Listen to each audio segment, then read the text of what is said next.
Okay, so we'll let others join as they dial in to today's session. So just to introduce ourselves, I'm James Hasemond. I'm going to be the lead host of this lunchtime session. So for the unfamiliar, I'm from Bellrock Technologies. So I'll be comparing this afternoon. Just a bit of housekeeping for this afternoon session. So video and microphones are off purposefully, just to avoid any distractions, but we actively encourage you to participate in our Q&A, which will be at the end of the session.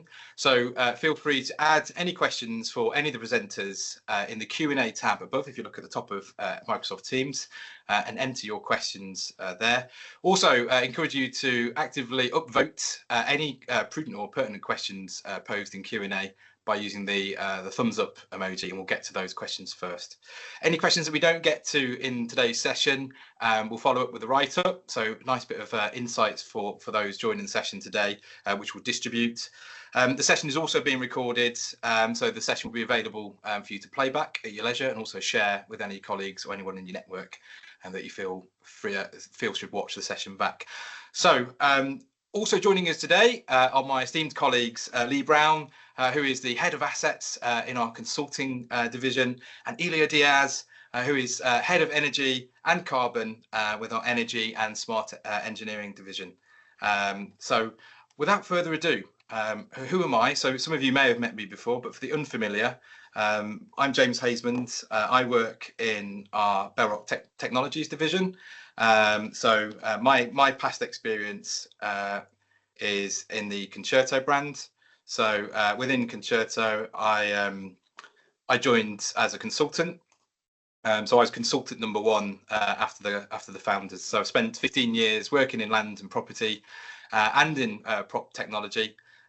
So I'm fascinated by all things from a technology perspective and all things land and property. I'm one of those prop tech geeks, standard stock issue prop tech geeks. So prior to working in Concerto, I used to work for Nottinghamshire County Council. Hello to any former colleagues that are joining the call this afternoon within the data team there. And you know, I've advised and guided lots of organisations during my tenure as a consultant, working with likes of local authorities, central government organisations, supporting the implementation of Concerto and other technologies, but also you know, with transformation around data and data strategies. So in my segment today, I'm going to be focusing on the importance of data strategy and what we see in the marketplace, and some practical steps really as to how we can be more efficient in the way in which we manage our estates, manage facilities, and start to gain a more proactive insight into estates optimization. So just becoming generally more efficient in a practical sense. So for the unfamiliar, you know, people joining the call today, what is Concerto? Well, Concerto is an integrated workplace management system, which is a bit of a mouthful, but effectively an integrated workplace management system is a step on from a traditional, you know, system which solely focuses on maintenance or solely focuses on, you know, maybe, you know, real estate, you know, concerns, in that it brings together all aspects of land and property information within the built and the natural environments to provide a holistic insight into estates performance. So it was born in the public sector, you know, looking after Miles Dumping Ground, Nottinghamshire County Council, Telford, and a few others initially. Certainly has grown in popularity and has spread, you know, into other, you know, other marketplace, other property portfolios. So, you know, it's used and adopted by many organisations in the private sector that you'd know, love and recognise, eat, sleep, die and travel, have your pension with. And very much born in the public sector because of the complexities that surround, you know, complex estates management. So if you think of a local authority, for example, it's very diverse, it's very complex, and, you know, each part of the respective portfolio has, you know, different operational needs. So it could be an operational site, it could be an investment, part of the investment portfolio, and so on. So when we work with organisations, you know, very much kind of knock at our door, and what do we see? Well, we do, you know, in 2025, it's not unsurprising to see what we see on screen here, which is very much kind of separate, disparate, you know, record keeping processes. As you can see, quite elegantly put here as a patchwork quilt of data, here, there, and everywhere. And the idea behind Concerto is giving you the means to help transform into a better way of working by consolidating all of this information which is used across multidisciplinary teams. And fixing this can somewhat feel, overwhelming, a bit of a hamster wheel, juggling day-to-day, priorities alongside, transformation.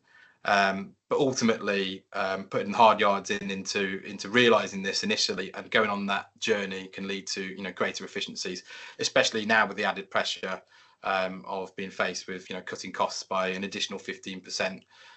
Which has been mandated by our new government, and knowing where to start and how to start is often the first and huge hurdle. So what did Mr. Keir Starmer mandate? Well, the full details are yet to emerge, but he was interviewed on BBC recently, in which Keir said we're essentially asking businesses across the country to be more efficient, to look at AI and technology in the way that they conduct business, and I want the same challenge in government, which is why shouldn't we be more efficient? So not just cheaper, but better, leaner, more responsive. And the key to transformation, we feel, is data. That old adage: if you can't measure it, you can't manage it, and so on. There is really what I would call a data goldmine. There's a treasure trove of information out there. It is yet to be discovered and tapped into. There are some great efficiencies to be unlocked, and the way to achieve this really is to start simply and start to formulate a data strategy, which my colleagues joining the call will give some more practical tips on later on in the session. But practical things such as, if you were asked, could you easily get to the total commitment expenditure of a particular site, of a school maybe, or do you understand the average order value of the top contractor that you do the greatest volumes with compared to others? Do you understand which properties are vacant or void? Do you understand what the void drop-offs for the next financial year are? And for many, especially those that are starting, they're starting out on their data journey, is very much probably not really. We don't really know, and those, you're not alone if you're in that camp. There are many blind spots, but those blind spots are collectively costing, taxpayer, millions. So there's a treasure trove of efficiencies to be unlocked for sure. And we see this time and time again in a variety of organisations that we're speaking to proactively and helping. So what's the bigger picture? So technology on its own doesn't cut costs. It's an enabler, and obviously you need good technology, and you need good partners to take you on this journey. It's very much you building a strategy on top of the tech, but certainly the best teams are doing things like standardizing data inputs across complex department structures, creating standardized taxonomies, using KPIs to efficiently drive efficiencies and measure their own performance. Certainly integrating with other systems is key. All too often, when we're doing a Concerto implementation, we may be replacing a legacy system. The old adage of, well, we never got round to integrating with our finance system, SAP or Oracle or something like that. And all too often that disjointed approach, causes fragmentation in data sets and the ability to, supplement and drive real-time reporting. So by integrating systems, certainly there are major efficiencies to be gained from process automation and having that kind of one version of the truth, a true one version of the truth. And also ultimately, these data insights to be used to push upwards to to your ELTs, to make careful decisions around capital investment planning, and also informing maybe a disposals register for organisations with a freehold estate to unlock other capital. So very much Concerto as an integrated workplace management system is the black box. We often get told by our customers it's the best kept secret, much to my annoyance, in that it helps drive efficiencies and manage a wealth of operational and strategic data points across multidisciplinary teams. So really we're starting out by collecting data incrementally. That's really important, and my colleagues will talk through some of that piece shortly. But Rome wasn't built in a day, as they say. It's best to start out with defining strategy, and that leads to successful implementations of platforms like Concerto, where you can start to build up data over time, and data isn't siloed, it's very much shared again across multidisciplinary teams. So you're starting to understand, are we compliant? what's our average order value for reactive or responsive maintenance? How does that break down by supply chain partner that we're managing, or maybe some internal teams that we're reliant on, with different disciplines. So we just start by building up these data blocks to lead to a more efficient way of operating. So, but let's get practical. Rather than kind of dive into the realm of AI. AI is only successful if there are qualitative data structures in place. But once those basics are in place, what are some of the kind of practical things that we can do to drive savings, to drive out costs within our estates? And what have we implemented within our customer bases where there are kind of very near term savings and efficiencies to be made. So number one, you can see on the left hand side here, is supply chain optimization. So once Concerto is rolled out, our clients are very much devising a customer centric end-to-end procure to pay process, including an integration to a finance system with supply chain partners. And by establishing this, we are being a customer centric organization, customers being people that use, interact, occupy property, leading to customer delight. So they're able to self-serve requests, to be able to view information. This transparency is key. But then similarly, then edging into this end-to-end procure to pay process, we are only paying supply chain partners when there's sufficient evidence has been uploaded against activities. We can start to index and utilize agreed schedules of rates for quoted works, but also for responsive works as well. So some huge efficiencies to be gained in this area, and it's probably the area in which many of our customers realize the nearest term efficiency actually from going live. It's driving the right behaviors within our supply chain, and in tandem with that is consolidated invoicing. So at the back end of this process, we're able to consolidate the sheer volume of transactions which are being conducted by our creditors teams, and one which is based upon evidence. So we're only paying supply chain when there's sufficient evidence, but also doing so in a consolidated manner.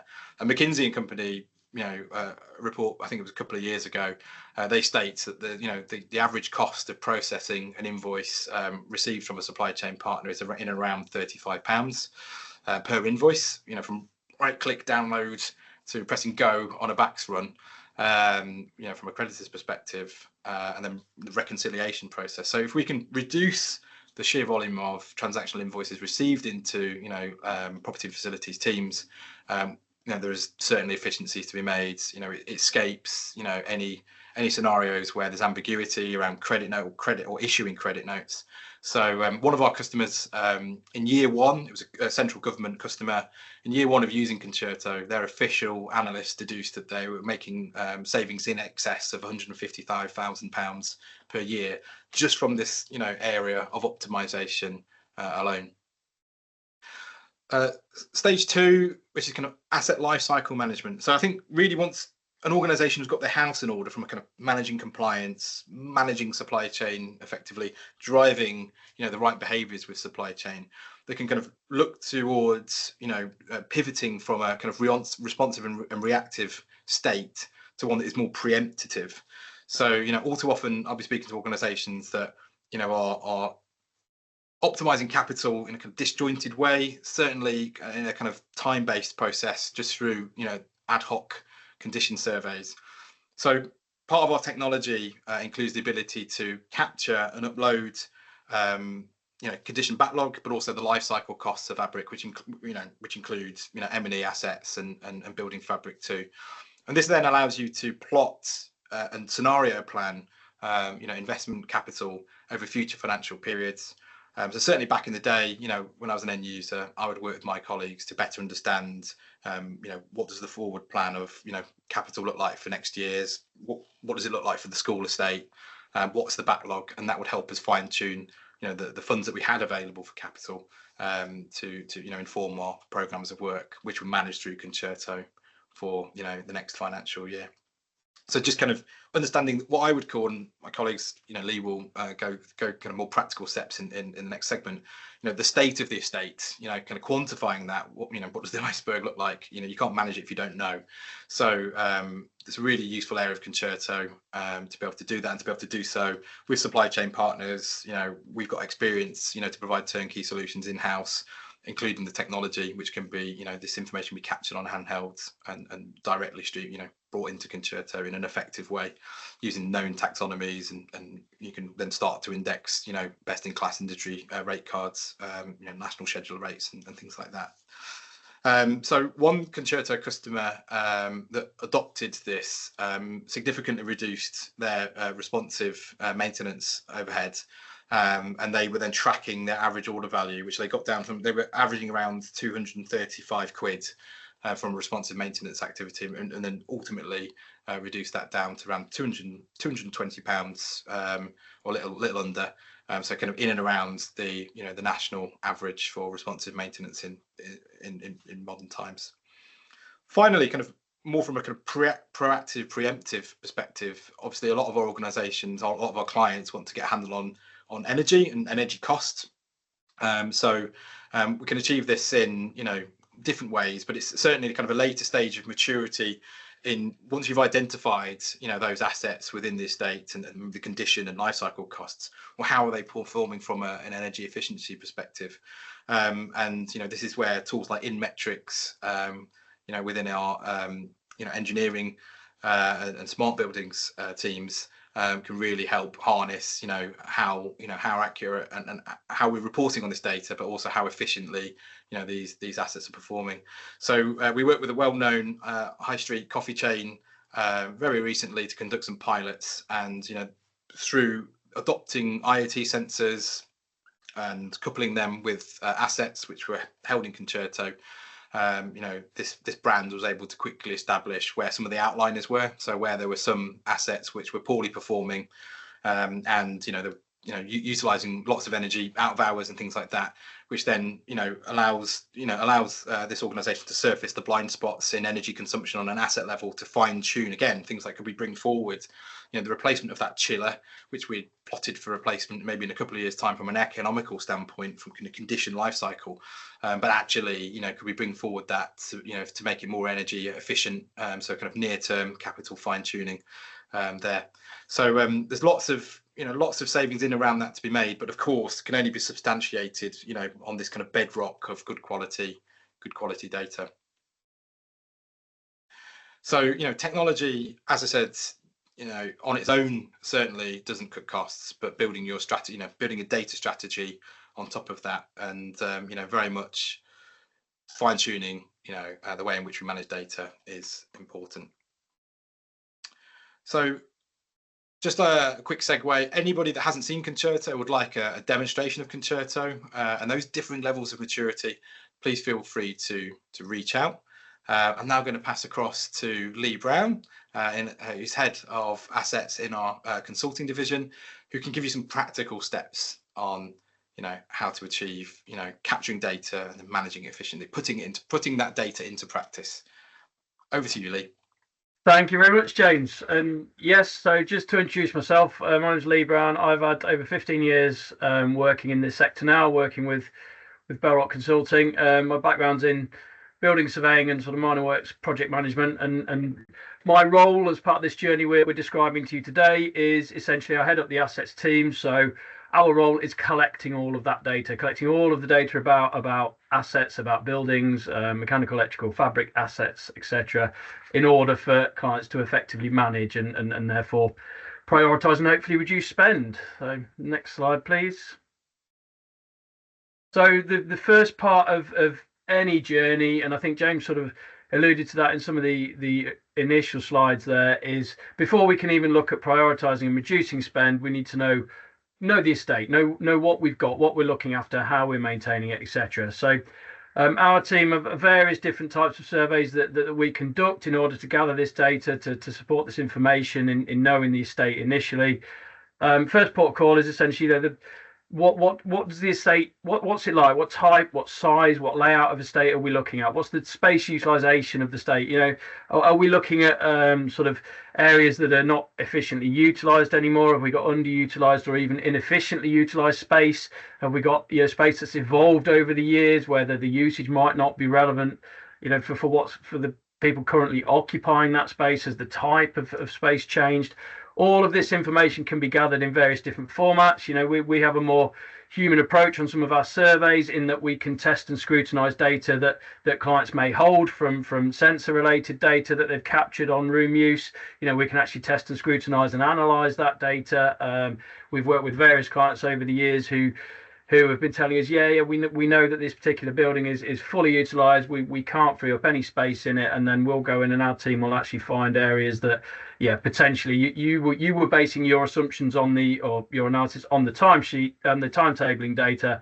Actually, our surveys have found out that up to sort of 50% of the time it's not in use as you thought it was. So space utilization is a great way of finding out how well your estate's being utilized, and is there any room to sort of reduce expenditure by freeing up or reconfiguring some of that space. Functional suitability is another great example. As we all know, services evolve. The building, the estate doesn't always evolve with the service. You could have services working out of buildings that are not suitable. They may now have evolved in such a way that space just isn't needed. But once you start factoring in the whole concept of hybrid working nowadays, is there some space there that essentially is not required in order to sort of service the use of the current teams within. When we look at sort of change of use of buildings and rooms and areas as well, has it been done as effectively as it could be? Do we 8-10 people working in a room that's suitable for 15-20? Have we got potential savings we can look at with the space itself?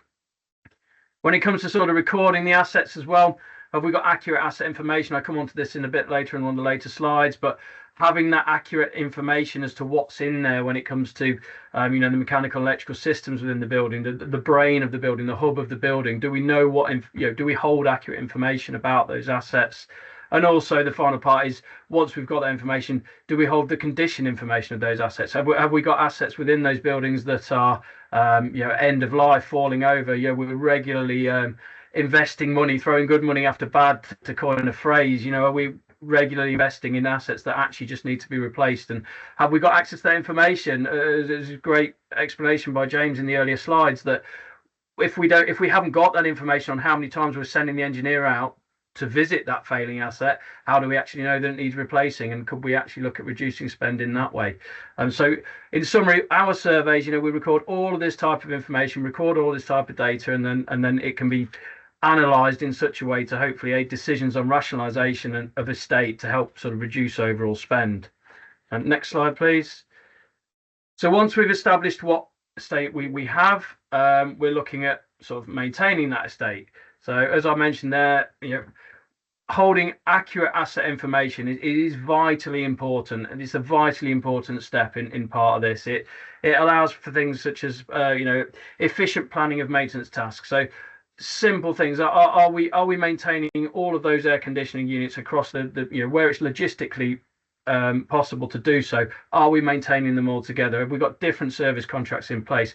Are we looking at the correct assets? Are we managing our red and orange PPMs off the back of accurate asset information? The end goal to try and achieve more reactive, more sort of PPM, rather than reactive maintenance. How much easier that is to budget for, how much more effective that is from a financial perspective to be able to know exactly what we have in the way of assets and what maintenance requirements we have as part of our PPMs. Prioritising asset replacement, the example I talked about on the first slide there. If we've got failing assets, they need to be top of that priority list potentially in order to look at replacing them to reduce that expenditure on reactive maintenance moving forward. The other angle here of scrutinising those existing maintenance contracts, because if we've got that estate and we've got the existing maintenance contracts in place, are we actually aware that they are being serviced correctly? Are we paying out a fee for somebody to maintain those air conditioning units? There may actually be an allowance in there for up to 10 and we're only maintaining 5. So can we then scrutinise those existing maintenance contracts and look to potentially reduce our expenditure there as well?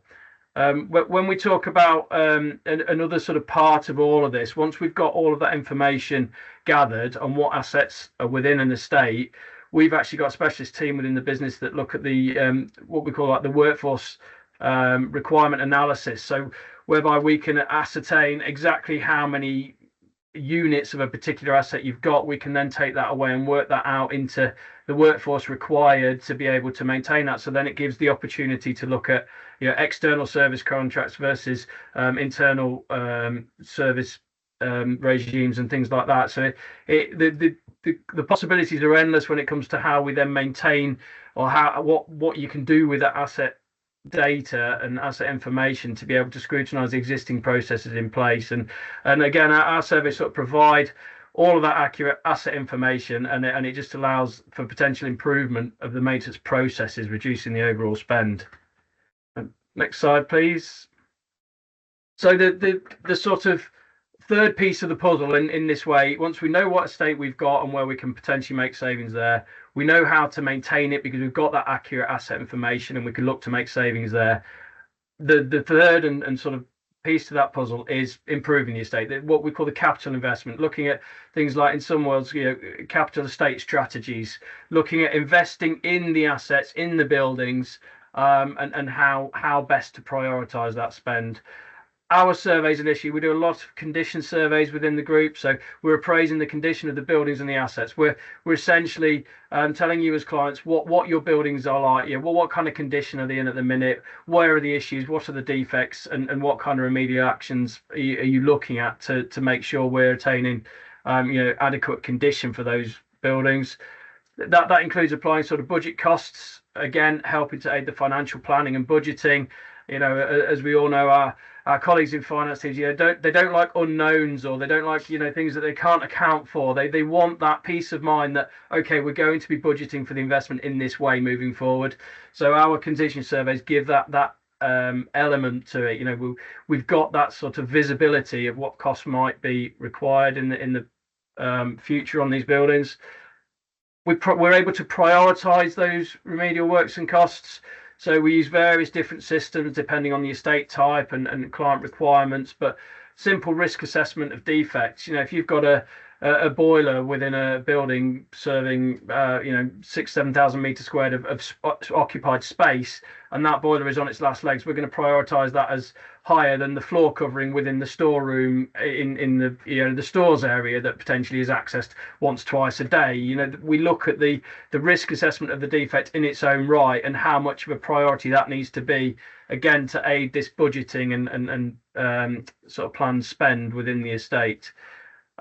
There's potential economies of scale savings here as well. So when we start looking at managing works as packages, we can look at, okay, yes, for instance, prelims, access equipment. If we're assessing the windows within a building as requiring replacement, that's a significant capital investment. But as a part of that, we need to be accessing those buildings. We're potentially going to need scaffolding. While we've got the scaffolding up, do we look at you know, upgrading the rainwater goods while we're in that area? And there's lots of economies of scale savings looking at improving and making improvement works to the estate. And then the final sort of loop back with this as well is then taking that investment view, so taking the future capital investment view, linking that back into the PPMs, and okay, if we're looking at refurbishing back to the wall this particular building next year, do we reduce our PPM spend? There's obviously a playoff here, and there's got to be risk taken into account. But is there any point in us maintaining that boiler if we know it's going to be replaced very soon as part of a capital investment strategy? So completing that loop, once it all starts from knowing your estate in the first place, once you complete that loop, there's a potential saving there again by not completing the full PPMs if you know that the capital investment is coming as well. And in summary, yeah, our condition surveys sort of report on the condition of all the buildings, along with those budget costs, as I say, giving you that visibility of spend and hopefully help to prioritise, so reducing unnecessary expenditure in the estate. Next slide, please. So just to talk through one sort of relevant client example here. So we do a lot of work with Leicester City Council, and we do a lot of condition survey work. We do a lot of space utilisation survey work for them. And have done for many years now. All helps to sort of drive their estate planning and investment strategies. We look at capturing data for them, so we capture some data for them on a room by room level. So when they really want to target their investment in particular areas, depending on the building type and use, or we look at sort of higher level block and floor level data capture to be able to feed into that wider portfolio investment strategy. A great example as put on here is the we did some surveys of portfolio of leisure centres, and it really helped them to focus and prioritize their investment within different localities. Again, to coin that phrase again, to enable them not to be throwing good money after bad, when they knew what kind of condition their estate was in, they knew what facility they got in the different areas, and they were able to therefore prioritize that investment and help the local communities, as well as investing in that estate. Similarly, with some recent sort of surveys of school facilities, particularly in this case the temporary modular buildings that they have, the concept of a modular building having a shelf life essentially shorter than the sort of individual elements within that modular building. We went and completed some condition surveys on those modular buildings, and rather than becoming that building is now at end of design life, we've given some professional advice on what elements might need some care and attention, and what investment could be made in those buildings. But actually there's no need to replace the whole asset. In all cases, it's possible to retain and complete some some minor works, remedial works, as opposed to replacing the whole asset. So again, we were looking at a bit of a reduction in overall spend there as part of the off the back of the survey work that we completed. And I think from me that's essentially it. So James, I'll hand back to you. Thanks very much. And obviously anybody on the call that maybe is looking to refactor their asset management strategy, or is looking to capture data and doesn't know where to start, or has data and perhaps isn't making best use of it, feel free to reach out to Lee and the team, who will be able to give that practical advice. So we go across to our next presenter this afternoon. Good afternoon, Mr. Diaz. Would you like to introduce yourself? Thanks, James. Thanks, Lee. Good afternoon, everybody. So my name is Eli Diaz, and I'm going to talk about how you can reduce your energy costs. Obviously, been working with Belrock, supporting our clients to reduce energy costs and helping them to decarbonize their estates. More than 15 years of experience on energy sector, really only on energy sector. I'm very boring professional life, I guess, so but I have a lot of experience on energy efficiency and how can we help you to reduce your costs. So that's my passion, so hope you enjoy the session. Next slide, James, please. So what's the challenge at the moment? So energy costs have been more than double over the last 5 years for many reasons that happening. I can tell you, or pretty much everyone can tell you that there is no sign for prices return to historic levels, and you are already under pressure to save money. As you can see, public sector buildings waste up to 30% of the energy. And now, I'm not just talking about the water side. So as you know, since April this year, since this month, water prices increasing as well. So again, things are increasing quite significantly, and it's just not about environmental concern, it's about financial opportunity as well. So what we are seeing throughout our experience and helping buildings to reduce their costs is that even well-managed buildings have inefficiencies in how the systems operate, schedule and maintain. This is where target interventions can drive significant cost reduction. So our goal and objective is to find this wasted energy and reduce it to have financial and environmental impact. But also, this is the first step in any decarbonization strategy, which obviously from a net zero perspective, there is a lot of pressure from the government, from competitors, from consumers, to reduce your carbon emissions. So everything I'm going to talk about from an energy cost reduction will have a significant impact in your decarbonization journey as well. Next slide, James, please. So I wanted to give you an overview about where practically energy savings can be found in your estate. And throughout our experience, we broke it down in 4 categories. So which is the areas that we think there's significant impact on the estate. So HVAC is typically one of the largest energy consumers in most of the estates. Yet, much of it runs inefficiently by default. So there is a lot of opportunities that you can do here to make sure that you optimize and reduce your costs. And I like to think about these as an operational improvement, not driven by significant amount of capex. Okay, so and that could be like recommissioning building management system. Many were installed years and years ago.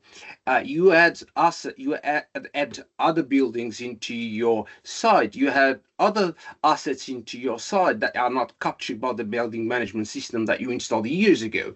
So the opportunity is huge from a recommissioning perspective. Building controls review as well. So you need to think about if if your heating and cooling system is aligned with the schedules with actual occupancy and usage. So gather that data, track how you how those schedules are in place. It's absolutely essential for that to happen. So it's not uncommon to find systems heating and cooling on working on unoccupied areas. It's a simple fix with big impact. So this is a thing that it has to be done straight away to cut your energy costs. Then you have set points and dead band optimization. You have to tighten control bands and reducing unnecessary swings between heating and cooling. And you have to control that, not give that opportunity to be controlled at the room level. You need to get control of that from a BMS perspective. Then you can have zone-based scheduling using occupancy or CO2 sensors to dynamically manage ventilation and comfort delivery only when it's needed. So then we have lighting, and when I talk about lighting still remains a quick win without changing to LED. So there is a lot of things you can do from implementing smart controls that can have an impact in your energy costs. So that could be like smart lighting control, installing or reactivating passive infrared sensors, daylight harvesting systems, time scheduling, and so on. So you got to think about in your lighting controls, not just changing L for LEDs are absolutely fantastic, but it requires capital investment. You need to have that budget to implement that. But with these smart lighting controls, the investment much less, and you can save a significant amount on energy. And then behavioral interventions, and not just on the lighting side. How many times we pass through a corridor, a space that no one is there, and the lights are on. Okay, it's a simple thing, I know it's a no-brainer, but this happens all the time. So you need to have a strong energy awareness campaign and behavior change in your estate. And then, there is zoning improvements where, how do you control your lighting to match actual use and etc. Then we talk more on the capital side, okay, in terms of insulation and fabric, okay, how important that is when your building is driven by heating demand significantly. Okay, so obviously fabric improvements are especially important from a heat retention and load reduction. You can have like loft and cavity wall insulation that you can do. Obviously, in terms of heritage buildings, just think about how you can or what you cannot do. Then you have roof and plant room upgrades as well. We're improving insulation on roofs or around poorly insulated heating infrastructure. So a significant amount of what that can be done. It has to be done because when you think about changing your boilers to air source or ground source heat pump, all of these insulation is absolutely important to size properly to make sure that you have sufficient heat to the building. And you reduce your capital investment. And then you have the renewable sides, which obviously you have the solar PV, heat pumps, amongst others. Obviously, there are a lot of still an expensive technology, the heat pumps, okay?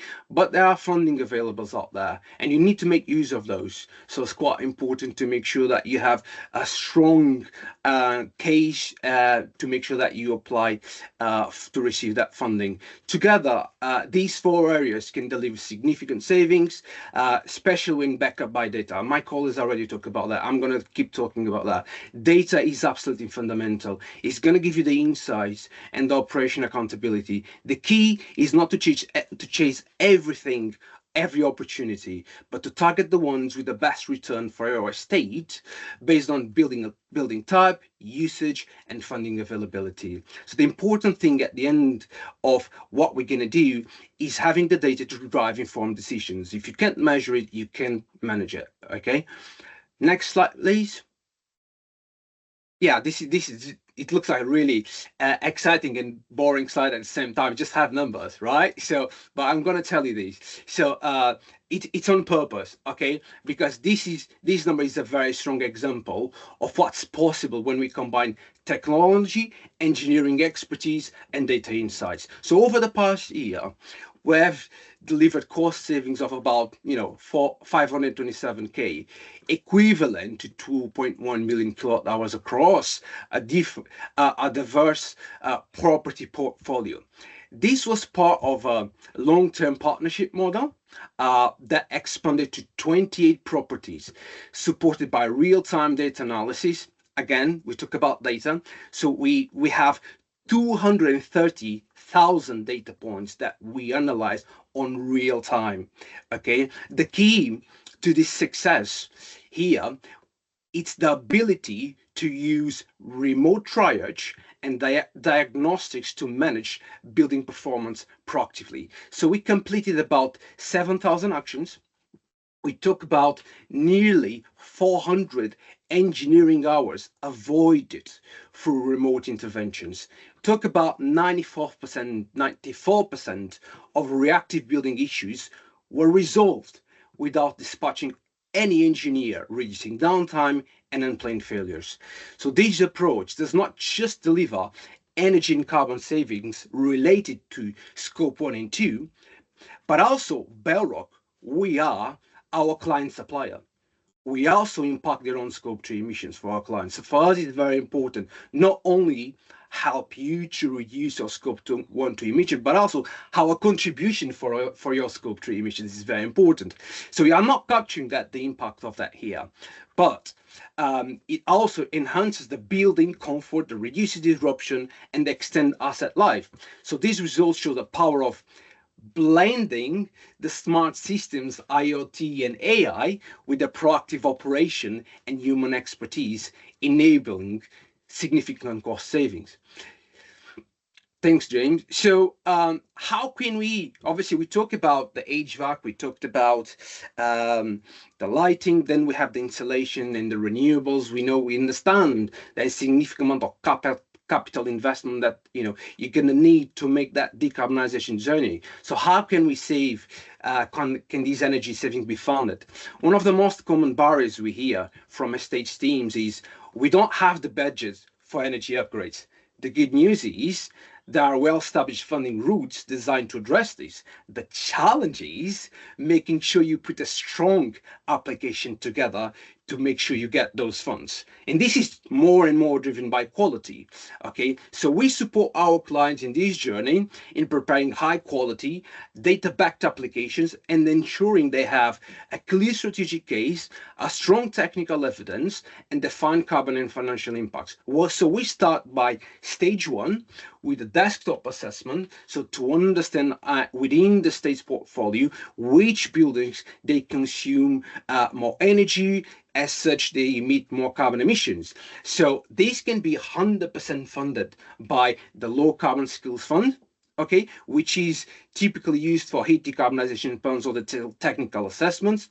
Then we go to stage 2. So when we find out, these are the buildings that consume more energy and as such more carbon emissions, against by having the asset data that my team just talked about it, okay?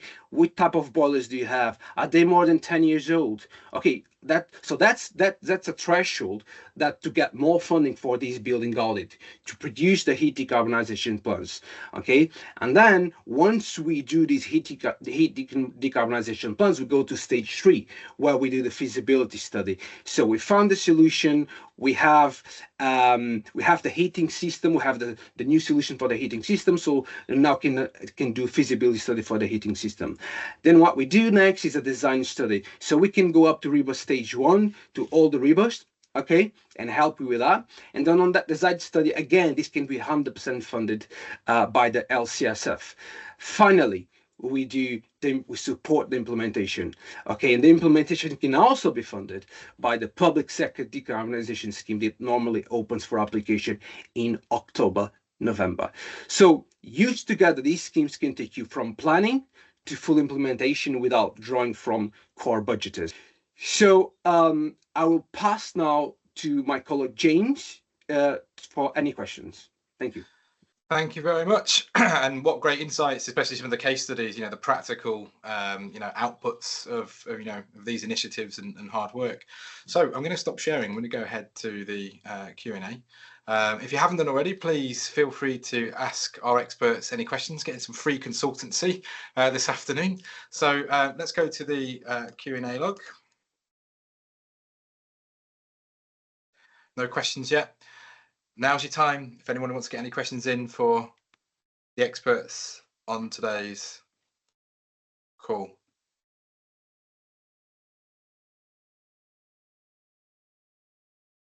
Whilst we wait for some questions to come in, I've got one for Lee. And I suppose this is just, in my practical experience, Lee, where, maybe there's a local authority client, there are obviously limited funds to do to fund initiatives like asset capture and condition surveys. Where should somebody start? Where should the organisation start? On a priority basis. In a kind of practical sense. So I guess I'm going to kind of answer the question with the part of the question there. It's all about prioritising, isn't it? It's all about learning what services need to be provided and what estate is currently required. I think that the funding is often difficult to source. But like when the local authorities we work with, we often find that they come to us with a portfolio. They're not looking across the entire estate to start with necessarily. They're pinpointing, okay, there's a focus on leisure centres, for instance, according on the example that I used in the slides. It's all about sort of working out which areas of the estate need, are likely to be sort of most of a priority for them, depending on what kind of services they're looking to offer. Thanks, Lee. Question in from Eric Bean. Good afternoon, Eric. So he asks, when centralising HVAC demotivate staff, there's been studies to suggest correlation between the two. Yeah, so that's a good point. So you need to blend the approach. You need to blend the approach of what you give as an option for the staff to be able to change, alongside how much you want it to be centralized. Okay, so that's the key. That balance, that's the key, Eric. And any tips for where to start on your journey, from a kind of smart energy, smart engineering perspective, so practically an organization might have a limited asset register, maybe for key operational sites.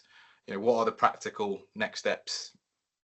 Yeah, the first thing you got to do, James, is understand your, where you use your energy, when to use it, and how to use it. So you need to get hold of your energy data. So that's the first thing you're going to do. You need to understand inside out how you use your energy throughout the day, throughout the weekends. So and then start understanding why. Okay, so if that area is not operating, okay, so why am I using that energy? So which things can I switch off? Okay, so that's a low-hanging fruit. You got to do that first of all. You need to manage your building properly through having an understanding of your energy consumption.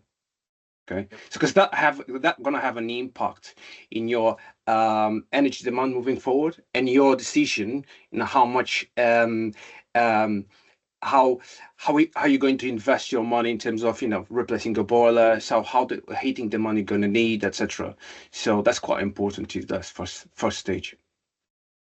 And Lee, what kind of work are you doing with organisations around considerations of energy efficiency into kind of capex replacement schemes? So generally, the big ones, as I think we were talking about between the three of us on the slides there, are going to be the basic stuff around insulation, building insulation, the basics, the low-hanging fruit, as we talk about.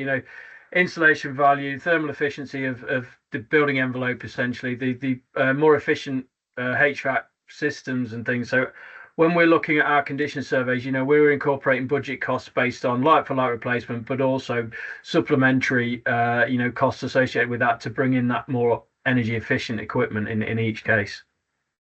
Very good. Okay, just ask the audience, any other questions for our presenters this afternoon? give it a moment just to see if any further questions come in. There is, just to mention, the next webinar is on devolution, obviously in public sector. So we'll be issuing some information on that webinar, which will be forthcoming in the next couple of weeks, I think it is. I'm looking at my marketing colleagues virtually here, but we'll certainly distribute more information surrounding that. So an opportunity to join, and also we can therefore share our experience in supporting organisations with devolution and the strategies that go hand in hand behind those reorganisations that we're seeing. There is another question that's popped in from Sharon. So hi Sharon. You mentioned earlier about Concerto being able to integrate and running a full procure-to-pay system through it. Does that mean you can use Concerto as the full estates procurement and financial management system? So Concerto will never fully replace, a finance system, wholly, but certainly will be used in conjunction with the finance system. So quite often, the general ledger for property and estates is mirrored in the Concerto system, and then orders, jobs, even obviously to internal and external entities are being raised and coupled with those ledgers and the cost coding and nominal coding. And then typically organisations are feeding out approved commitments, so in the form of invoices, consolidated invoices, to a finance system, which updates the general ledger and creates instruction for creditors to pay a supply chain partner. But somewhat arguably, I'm in favour of seeing this time and time again that there is more data attributed to assets in Concerto from a cost perspective, because a fixed asset register may not be present in a finance system. So arguably, from a kind of practical operational point of view, in a land and property team using Concerto, we're correlating financial data to asset information at a kind of more granular level, but obviously satisfying colleagues who are using one version of the financial truth proper in a ERP or finance system like a SAP or Oracle, kind of suiting the best of both worlds really. In addition to that, there are Concerto customers that are also, in addition to accounts payable, using Concerto to issue rent demand notices and recover other charges, service charge and things like that, from the kind of real estate side for occupations granted to third parties for leases or sub under leases and things like that, to kind of get that one version of the truth in Concerto and become more efficient.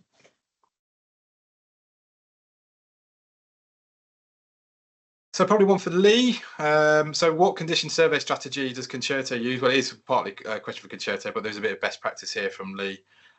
So from a Concerto perspective, and I'll let Lee back this up from a kind of practical steps point of view, Concerto supports kind of two flavours of survey. So from a kind of NHS perspective, but it can be used in any setting really. There is a 6 facet module, or facet surveys module, because sometimes it's ever evolving, some of these taxonomies, and that lets you capture obviously those facets. Could be backlog, life cycle, environmental factors. The so what is that obviously capturing that data, and surfacing the information, in charts and visualizations and projections, but it's making that data practical and actionable is the word I'm really looking forward. So we can actually take items from a condition survey and progress them into remedials. In turn, we can progress those to, allocate those to projects or progress them to works orders. So we're obviously kind of completing that loop. All too often it might be that an organisation captures condition surveys, but they're not actually kind of proactively actioning that data, which leads to it becoming out of date and just kind of making some initial capital investment decisions off the back of it.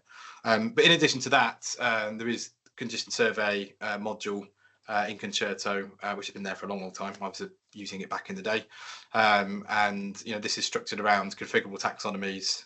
So there are organisations that are using the more kind of traditional, what I would call the kind of DFE taxonomy, but then there are organisations, including some unitary customers of ours, that are using, I suppose, more modern asset classification taxonomies like NRM, to define those elemental structures, and in turn can be associated with benchmark rates and life cycle costs to remove any ambiguity amongst surveyors about refurbishment or replacement costs in future financial years. But really the segue I was going to ask Lee is, is there a best in breed taxonomy? Does that exist? I think how is taxonomy used in practice? How should one make a decision about the best taxonomy or best approach, Lee, regardless of your kind of sector? I think fundamentally there, yeah, you've hit the nail on the head, and all I'll add to that is we can tailor those surveys. So the 6-facet approach that I think has been referenced in the question is an NHS specific type, but it's easily tailored to other clients. You know, we regularly work with the concept of the condition part of the 6-facet or condition surveys generally. Most of the time, the elements and the sub-elements appraised are the same. You might, in the NHS guidance, you would look at medical gas systems, nurse call systems might be specific to that environment.